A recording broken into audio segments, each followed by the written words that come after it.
afternoon, respected journalists, faculty members, and my dear audience. Today, I, Manji, welcome you all from the side of house which states, India is not ready for honesty. And I, welcome you all from this side of the house, which clearly believes that India is ready for honesty. There is a very famous quotation which states, I'll do your invitation and they are definitely yours. By this philosophy, I can say that India can be ready for honesty. Excuse me, before making such an absolute statement and coming to the conclusions, I would like to request you, please come up with your logics and your concluding statement. And for this, I would like to ask you, what do you mean by honesty? The simplest definition that could I hear about honesty is the art of being truthful, the art of you never mastered. My friend, again, you have a definition or conclusion. If nobody has mastered this art, then again, you have concluded the debate. If this art cannot be mastered, then why we are here? Now, I'm going to introduce you to something which will change the very foundation in which you are standing. Honesty is the quality of being honest. And if it is the quality of being honest, then it must be 110% attained. And that attainment is done through Chada Ghotala, 2G scam and many more. My friend, beauty lies in the eyes of the beholder. I don't know which India you will begin, but let me introduce you to the India that I have known. Sure, I love to hear that. It is the same land which has considered the epitome of spirituality since ages. And honesty and being honest is the stepping stone to spirituality. My dear friend, you again forgot that. We are talking about India's honesty, not that spirituality. That is the point I want to highlight. What is India? A group of Indian citizens. That clearly means that we cannot act to a nation until and unless we talk about individuals. What do you mean? It is the same land which has considered the spirituality and the greats like Gautam Buddha, Tulsidas, Guru Nanak Dev as well. Which means it has the ingredients in its surroundings. And only we, I repeat, only we have to make use of it and not make it as limitations as you have stated in the beginning. That's the main point. We all are being criticizing. Then how we are ready for a big change like honesty? I think my friend is not willing to give up. So let me conclude by stating that India as a corruption-free nation has moved by 3 places. And now is at 78th number out of 180 nations. That clearly means we are completely great and moving in the right direction. Thank you.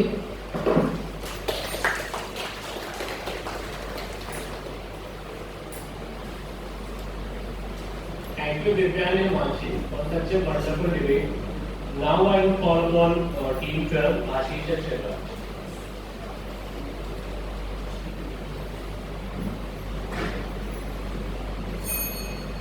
Om Paramatmane Namah, which means truth is always in our heart. Good afternoon, everyone. Myself Ashish. Myself Saviraj, and we are here to speak on the topic is India ready for honesty. Yes, India is ready for honesty. Our rich agriculture for most Western civilization, even today, democracy is given by materialism.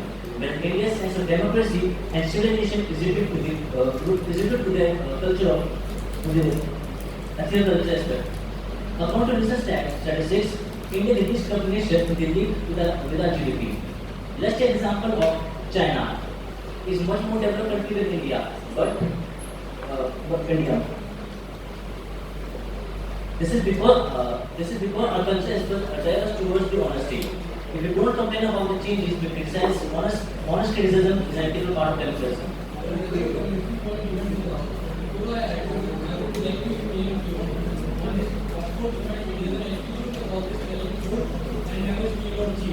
Also, unlike nations of specialized European economic development, honesty is an outward attribute and is subjected for success. When you move for a second and imagine a person, a handicapped cover and a surviving life, you see their life in distance. Now, we all know that crime is a pride animal. What I'm trying to say is that it is the ethics versus survival and survival of this world. Currently, India is in economic crisis with the first problem GDP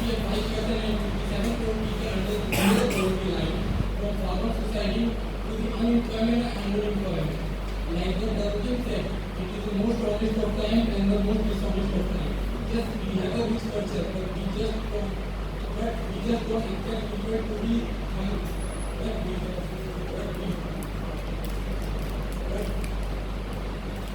Yeah, we can't expect people to have this, But my friend, don't forget about Mahatma Gandhi, who started nationalism movement, Satyagraha, a first for truth. because we are like that. But it is also a matter of survival. It is an entirely different story back then. We have a ethics on our side, or rather we have a much bigger handle to face.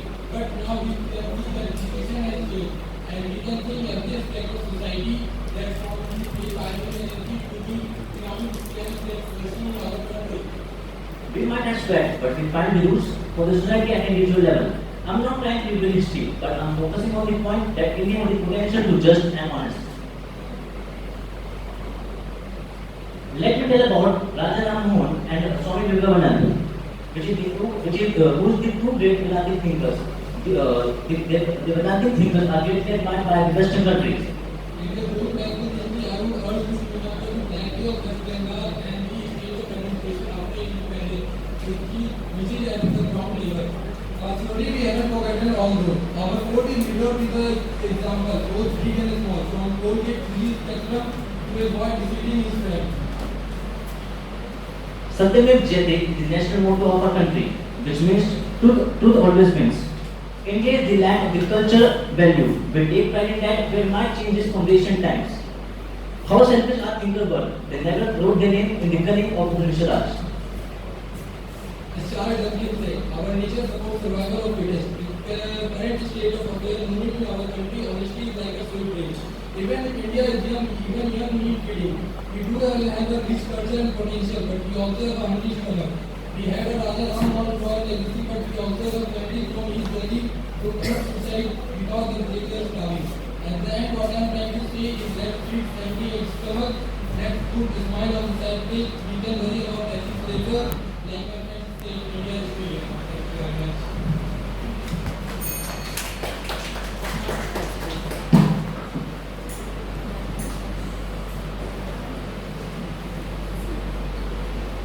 Guys, to motivate the participants, I guess we can give them a huge round of applause, please. So thank you, Ashish and Savraj.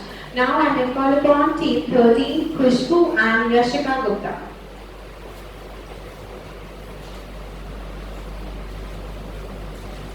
Good afternoon, everyone. I am Yashika Gupta speaking in the motion of the topic. Is India ready for honesty? We ask for big changes but start complaining when we get them. And I am standing against the motion.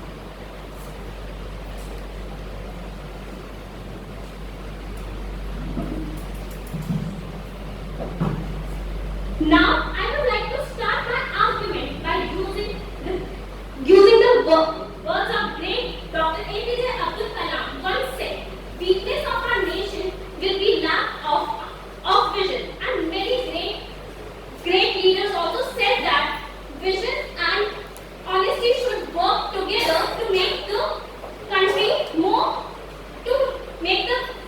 move towards the upliftment. In the last year, government has started demonetization, Aadhaar, GST and many other new laws. In spite of demanding big bang changes, the government, the people, many of us want more time to accept the changes. Psychology says changes are hard to accept and even harder to implement. When Aadhaar was considered the main identity proof for the citizens living in our nation, people were not participating, but gradually they accepted it. Similarly, when demonetization, people were complaining and it turned out to be the point of major agreement. Later, the honest ones accepted it and it turned out to have a huge positive result. Similarly, with GST, people were having difficulties to understand and making themselves more technological friendly. But now they are more aware and this is leading to the betterment of the nation. It is very well said that small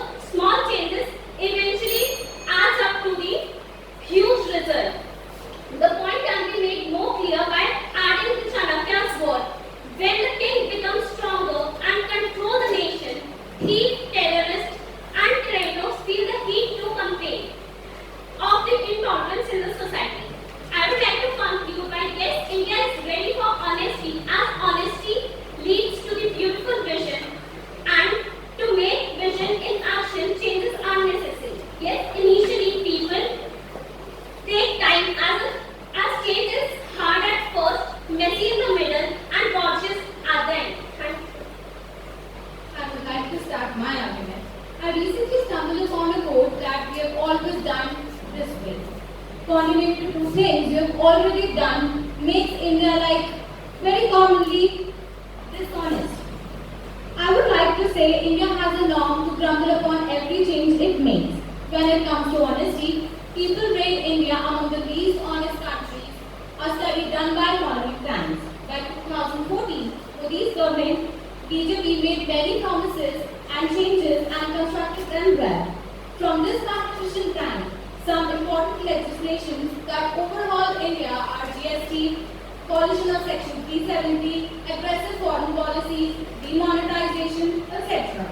Here is a sense of general dissatisfaction. What I felt is that people have such ubiquitous views about the policies made in India because they are not educated enough, because of their old principles, etc. For example, there were people opposing the decriminalization of Section 377 of IPC 1816, which has now become abnormal from abnormal. It's my mind. It's not that Indians have intolerance for honesty, but they do have tolerance for dishonesty.